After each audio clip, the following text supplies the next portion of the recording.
బాబు గారు రండి, బాబు గారు.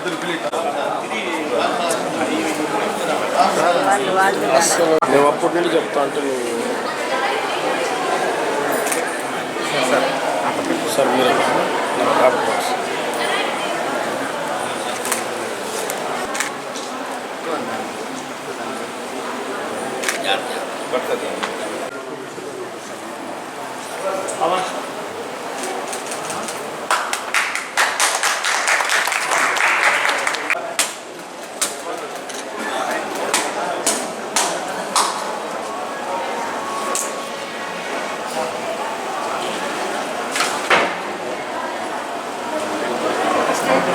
ఇడిగారు ఒకసారి చూసుకోండి.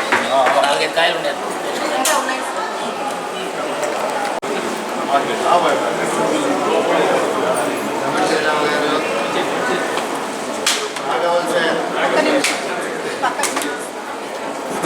దామోదర సంజయ్ గారు, దామోదర సంజయ్.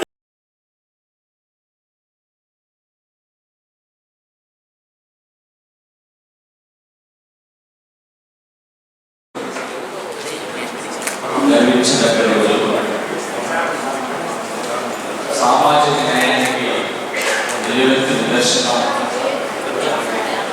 దామోదర సంజయ్ గారు. ఆయన జీవితంలో ఆయన సాధించినటువంటి విజయాలు ఈరోజు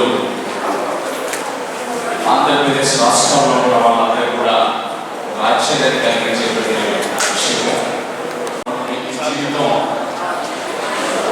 భారతదేశానికి సంబంధించినటువంటి అతిపెద్ద పార్టీ ప్రెసిడెంట్గా, ఆంధ్రప్రదేశ్ రాష్ట్రానికి ముఖ్యమంత్రిగా అనేక రకాలైనటువంటి పదవులను గురించి కేంద్ర మహోన్నతమైనటువంటి త్యాగశీలి దామోదర సంజయ్ గారు.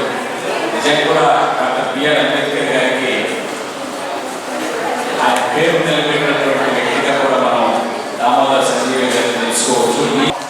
భవిష్యత్తులో కూడా దామోదర సంజయ్ గారి ఆయన లాగానే మేము బ్రతకడానికి, ఆయనలాగా జీవించడానికి, ఆయనలాగానే ఈ సమాజానికి ఉపయోగపడడానికి మేమంతా ఎప్పుడు కూడా ఆహ్వానించారు.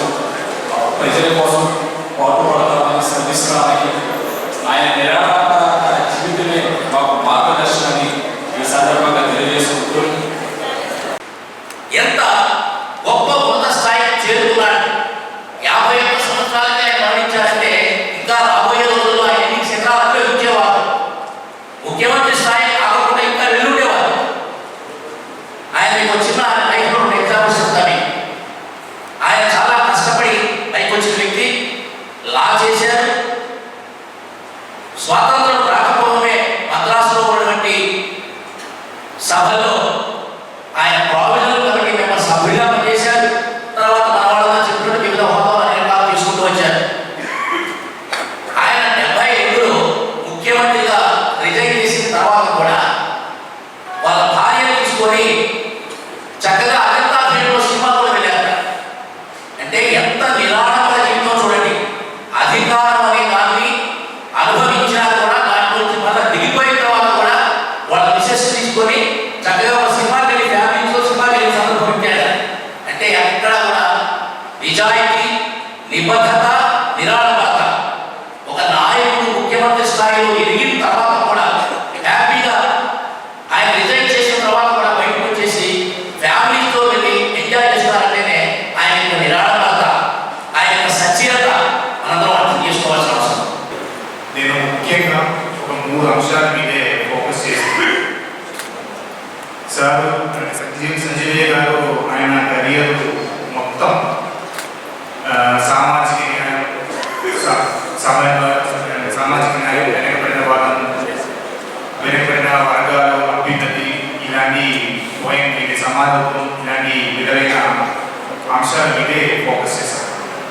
దాంట్లో కెరియర్ మన ఆంధ్రప్రదేశ్ చీఫ్ మినిస్టర్గా చేసినప్పుడు, తర్వాత కేంద్ర మంత్రిగా చేసినప్పుడు కూడా మొత్తం ఆయన కెరియర్లో ఈ 3 పాయింట్స్ మీద, ఈ 3 వాల్యూస్ మీదే మొత్తం త్రూఅవుట్ వాళ్ళు ఫోకస్ చేశారు.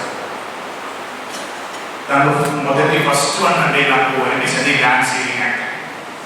మన 1960s గురించి మాట్లాడితే అప్పుడు ఆ టైంలో ఈ వెనకన్న ఈ మన పేదవాళ్ళకు అందరూ చూసుకుంటే మేజర్గా వాళ్ళకు సామాజిక న్యాయం కల్పించాలంటే కావాల్సినది ఆర్థిక భద్రత. ఒకరికి ఆర్థిక భద్రత ఆ టైంలో కావాలంటే మనకు కావాల్సింది భూమి. ఇది అర్థం చేసుకున్న సంజీవయ్య గారు ఫస్ట్ చేసినది ల్యాండ్ సీలింగ్ యాక్ట్ తీసుకొచ్చారు. ఈ ల్యాండ్ సీలింగ్ యాక్ట్ని మనం ఇలా మాట్లాడినప్పుడు దానికి ఇంపార్టెన్స్ మనం అర్థం చేసుకోవాలి. ఆ టైంలో భూమి యజమానులు ఉండే ల్యాండ్ లోడ్స్ మొత్తం భూమి వాళ్ళ దగ్గరే ఉన్నాయి.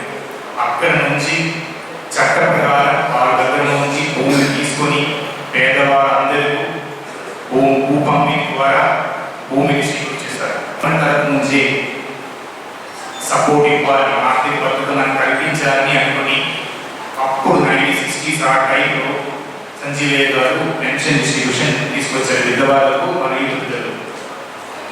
మొదటిసారి మన ఇండియా భారతదేశాలు కూడా మొదటిసారి ఒక పెన్షన్ పంపిణీ కార్యక్రమం తీసుకొచ్చారు. ఇండస్ట్రియల్ అంటే వాళ్ళకు బోనస్, కంపల్సరీ బోనస్ సిస్టమ్ అని ఒకటి తీసుకొచ్చారు. ఇప్పుడు మనకి దాని ఇంపార్టెన్స్ మనకి ఇప్పుడు మనకు అర్థం. ఎందుకంటే ఇప్పుడు చాలా లేబర్ ఫోన్స్ అన్నీ జరిగినాయి.